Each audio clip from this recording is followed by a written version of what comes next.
They thought it was just another courtroom, another young lawyer facing a powerful judge. But what happened inside that room turned into a legal earthquake. One woman stood her ground. One man pulled the trigger with a single piece of paper. I'm about to take you into the moment justice didn't scream. It struck in silence. Ready?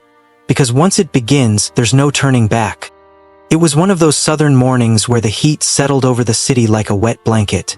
Inside the U.S. District Court Division, Atlanta Division, the courtroom felt more like a pressure cooker than a place of justice. Light filtered through stained glass windows, casting golden streaks on the oak-paneled walls. Sweat gathered on brows, but no one moved. Silence clung to the air like static before a lightning strike. Instead, Karoline Leavitt stood tall at the center of the courtroom.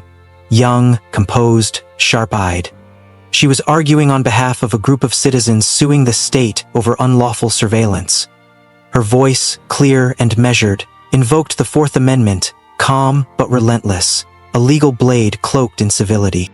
From the elevated bench, Judge Everett Hawthorne tilted his head, eyes narrowing, his voice dripped with contempt. "Ms. Leavitt," he said coolly, "this courtroom runs on law, not idealism." He cut her off mid-sentence. Again! This time with a scoff. His tone wasn't just dismissive, it was calculated humiliation. The gallery squirmed. Some jurors exchanged uncertain glances. Karoline didn't blink, her hands curled against the lectern, knuckles taut. She didn't rebut. She didn't retreat, but her stare was steel, unflinching, deliberate. A silent dare across the room. Outside, cameras rolled. Layla Estrada reported live for Justice Wire, her voice layered over footage of Karoline inside. Every word, every gesture was already public record. Karoline calmly resumed, quoting constitutional text about judicial overreach. She didn't shout, she didn't flinch, but her words drew a thin red line around the judge's authority, and stepped over it. Hawthorne's face flushed crimson, the gavel cracked through the silence. "You're in contempt of court. Bailiff, take her." Gasps scattered like birds. Karoline was cuffed at the wrist. Still, she kept her chin high. From the back row, J.D. Vance slowly looked up. His expression shifted, cool eyes sharpening, calculating, but he said nothing. Cameras caught that moment, her defiance, his stillness. No words exchanged, no signal given. But anyone paying attention knew the match had just been lit. The hallway was cold, empty, and humming with fluorescent buzz. J.D. Vance stepped out of the courtroom, coffee cup in hand, his other hand buried in the pocket of a well-worn blazer. His gait was steady, deliberate, as though he were counting the beats between moves. Clara Nguyen, young, sharp, quiet, appeared beside him without a word. She held a thin file like it weighed 100 pounds. "It's worse than we thought," she whispered. "He's done this before. But this time, it's documented." Meanwhile, Karoline was being led through the back corridor, flanked by 2 bailiffs. She didn't protest, her face unreadable, gaze forward. But as the cell door shut behind her, her stare hardened. No tears, no fear. Just defiance carved in silence. One of the officers glanced at her, then looked away quickly, unnerved by the stillness she wore like armor. J.D. stood by a window, watching Atlanta cook under the summer sun. He tapped his phone once, twice, then made the call. "I'm invoking Article 224, he said, "filing a habeas emergency. I'll owe you double." A pause, then the reply, "You'd better be right, Vance." He ended the call, his voice steady as stone. The calm before a calculated strike. Clara's message buzzed his phone. "The judge thinks it's done. He's laughing in chambers." J.D. didn't text back. He opened his leather briefcase, pulled out a single sheet of paper, the red stamp slightly smudged at the edge. An emergency writ, not a defense. A reversal. He read it once more, then folded it, tucking it into the inside pocket of his jacket. The courtroom bell rang, signaling the session's return. J.D. turned on his heel and moved with the crowd, but against its current. No one noticed him. Not yet. Inside, Layla adjusted her microphone. Cameras re-engaged. the stage reset. JD stepped through the doors, slow and quiet, but every footfall landed like distant thunder. The courtroom returned from recess with the kind of silence that meant everyone was holding their breath. No murmurs, no shifting in seats, just eyes locked on Karoline Leavitt. She sat near the front, wrists bound, spine straight. Her face was unreadable, but it was not bowed. It dared to be seen. Judge Everett Hawthorne reclined slightly in his chair, hands steepled, the corners of his mouth lifted in a quiet imperial smirk. To him, this was the closing act of a play he'd already written. Michael Troy, seated nearby, spun a silver pen between his fingers, casting sideways glances at J.D. Vance with that smug confidence born of courtroom dominance. Then, without warning, J.D. stood. The movement alone made several heads turn. His voice, calm and steady, broke the charged air like a clean incision. "Before my client is led away, I request to enter something into the record." He reached into his leather briefcase, not for a folder or a stack, just one page. Crisp, folded once. When he unfolded it, the red federal seal caught the light. A writ of habeas corpus, stamped by a federal circuit judge. The stillness that followed was razor sharp. Even the bailiffs paused. One of them looked at the judge, waiting. The other shifted uneasily. Hawthorne took the page with reluctant fingers. His eyes scanned the lines, but his expression changed the moment he reached the signature. "Federal Circuit Judge," he muttered. "Are you kidding me?" J.D. didn't flinch. Not even a little. Somewhere in the gallery, a phone buzzed. Layla Estrada had already posted it. Karoline's imprisonment just got reversed. J.D. Vance just blew the roof off this courtroom. The tension didn't burst. It bled. Quiet awe flooded the room. The power had shifted, and no one could pretend otherwise. J.D. returned to his seat. Hawthorne sat frozen, his gavel silent. But the tide had already turned. By midday, every major news outlet had set up outside the courthouse. Tripods, boom mics, satellite vans. The courtroom, once Hawthorne's kingdom, had become a stage he no longer controlled. Inside, he shifted in his seat, visibly agitated. His eyes flicked from the cameras to the jury box, to the reporters scribbling at the edges of the room. Power was leaking from him like air from a punctured tire. Michael Troy leaned over, voice low. "We can stall, file a motion, buy time." But Hawthorne cut him off. The chill in his voice was gone, replaced with something tired, something shaken. "It's over," he hissed. "That damn Vance just cut my authority off." Across the courtroom, J.D. stood slowly, his movements deliberate. He walked toward the bench and laid the writ gently in front of the judge. No theatrics, just certainty. "You may ignore this," he said quietly, "but the higher court won't." There was no threat in his tone, no anger, just law, served cold. Hawthorne's hand trembled as it hovered over the gavel. For a beat, he didn't move. Then, with a jaw clenched tight, he brought it down. "The defendant is free to go." The room didn't erupt, it exploded. Applause, cameras clicking like gunfire. Some stood, some wept. But in the center of it all, Karoline Leavitt stood calmly as the cuffs were removed. She didn't smile, she didn't speak, but her eyes burned with something undeniable. J.D. remained in the back. No grandstanding, no gestures, but his gaze never left the bench.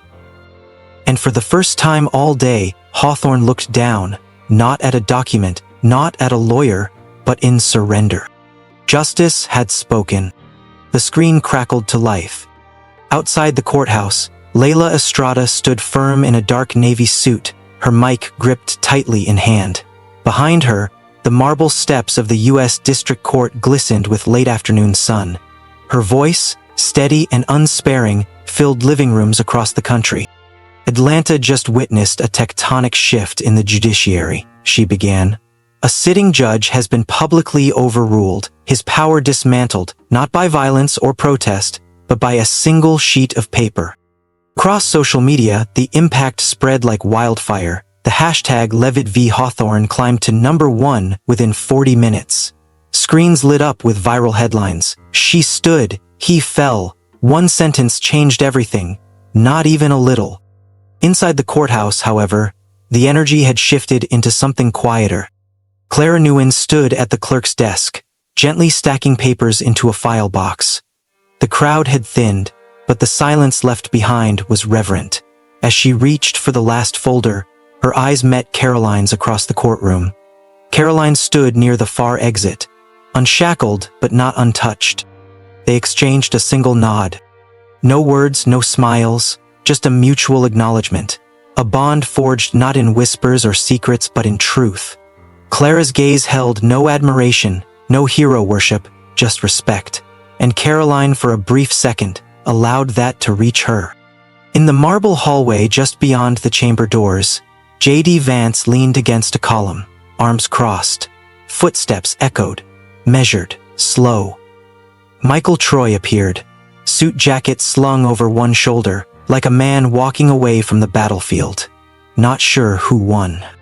They stopped a few feet apart. Troy's voice was hoarse, not from shouting but from something older. Weariness, maybe.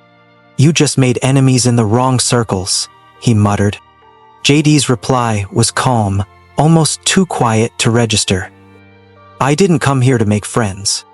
The space between them was still, heavy. Not anger, not threat. Just two different philosophies colliding without explosion, like tectonic plates beneath a mountain range. No one raised their voices, no one needed to. Meanwhile, behind closed doors, the storm had passed, but the ruins remained. Judge Everett Hawthorne sat alone in his chambers. A half-empty glass of bourbon rested on the arm of his leather chair, untouched for minutes. The soft amber light above his desk bathed everything in a warmth that no longer reached him. His eyes were locked on the framed certificate hanging above the bookshelf, the one that read United States District Judge. Once it had made him feel larger than life. Now it looked like a relic, something pulled from the wreckage of a fallen regime. "I had control," he whispered. His voice was brittle, unrecognizable even to himself. "I was the court." But no one was there to hear him. He didn't slam his glass or curse into the silence, he simply sat there, aging, shrinking, fading, while the system he once dominated marched on without him. Outside, Atlanta's skyline shimmered under a bruised sky. The city hadn't changed, not yet, but something beneath its foundations had shifted. And it began with silence. Karoline stepped out of the courthouse not as a victor basking in glory, but as someone who had walked through fire and emerged silent, strong, and changed. The cameras were already rolling, the flashes already flaring, but she didn't lift a hand, didn't offer a speech. She didn't need to. She paused at the top of the courthouse steps, took a breath, and gently placed her hand over her heart. It was the kind of gesture that said everything without saying a word. Around her, the crowd, construction workers on lunch break, students from the law school down the street, teachers, city clerks, stood in stillness. They didn't chant, didn't clap, they just nodded. A quiet acknowledgement that justice, for once, had threaded its way through the noise and reached them. Behind her, J.D. Vance emerged through the tall oak doors. He didn't break stride as a group of law students rushed toward him, phones out, excitement written across their faces. "Mr. Vance," one of them beamed, "can we get a photo with you?" He offered a faint smile and shook his head. "No photos," he said kindly, but as he turned to walk away, he paused. Just long enough to leave a sentence that would live in their notebooks, their classrooms, maybe even their careers. "Make the law serve the people," he said, voice calm but firm, not the other way around. They stood frozen, not from rejection, but from the weight of what he had just given them.